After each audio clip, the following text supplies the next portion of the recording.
Je m'appelle Charles Royer, j'ai 20 ans, j'habite dans le Var. Je fais mes études en prépa littéraire à Cagnes du lycée Dumont d'Urville de Toulon.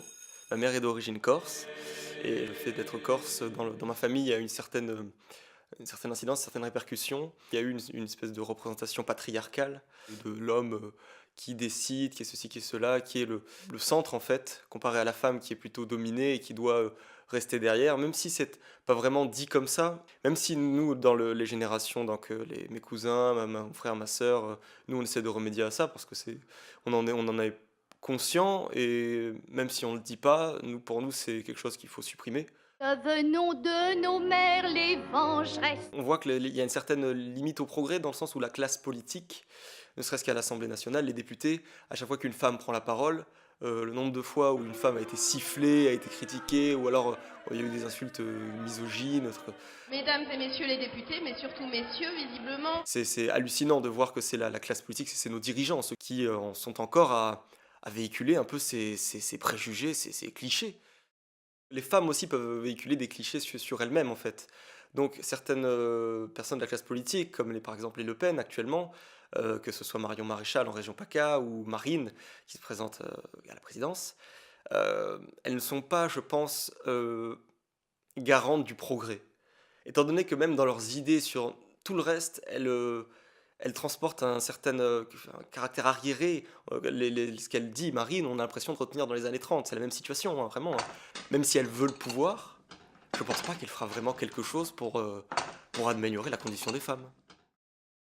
C'est la première fois que je m'intéresse vraiment en fait à la campagne présidentielle, parce que je vais pouvoir voter. La France va faire face à pas mal de défis, pas mal d'échéances qui vont arriver. Les conflits pour régler le problème du terrorisme, parce que ça c'est une réalité et c'est un problème qui est humain, enfin dangereux, mortel, parce que bon, le terrorisme, bon, bah, il tue des gens, comme on a vu avec les différents attentats qu'il y a eu en France, mais aussi c'est un problème parce que ça contribue à renforcer les clichés qu'il peut y avoir dans la société française, et certaines personnes font leur beurre dessus. Je voterai certainement pas à droite, que ce soit Fillon ou Le Pen. Quand on est convoqué, pas par les juges comme ça, et qu'on se dit non, je m'en fous, je suis candidat à la présidence, je n'irai pas voir le juge. Ce genre de choses n'est pas normal, donc c'est pas du tout avec des gens comme ça qui se disent candidats du peuple tous qu'on va progresser. Après, il y a la gauche, donc Hamon, Mélenchon, leurs idées sont intéressantes, sont très sociales, sont très égalitaires. C'est un monde qui est beau, mais c'est tout le monde il est beau, tout le monde il est gentil, voilà, pour parler entre guillemets bien sûr. Il y a l'idée aussi du revenu universel de Hamon, c'est intéressant aussi, mais économiquement parlant, ça me semble trop difficile. On m'a distribué un tract l'autre jour, on me disait oui, regardez pour les jeunes, un salaire de 600 euros par mois, sans travail ni rien, vous avez quand même, en plus de la bourse, vous avez un salaire de 600 euros, entre 18 et 25 ans, quelque chose comme ça. Bon, c'est bon sur les idées, ça fait rêver. On est là, oui, ah oui, ça pourrait être bien, je pourrais faire des trucs, je pourrais avoir un appart, je pourrais faire des petits voyages, ci, cela. Mais bon, est-ce que c'est possible? Franchement, j'y crois pas trop. C'est jamais vraiment dans l'isoloir qu'on se décide, je pense non plus. On a toujours une idée.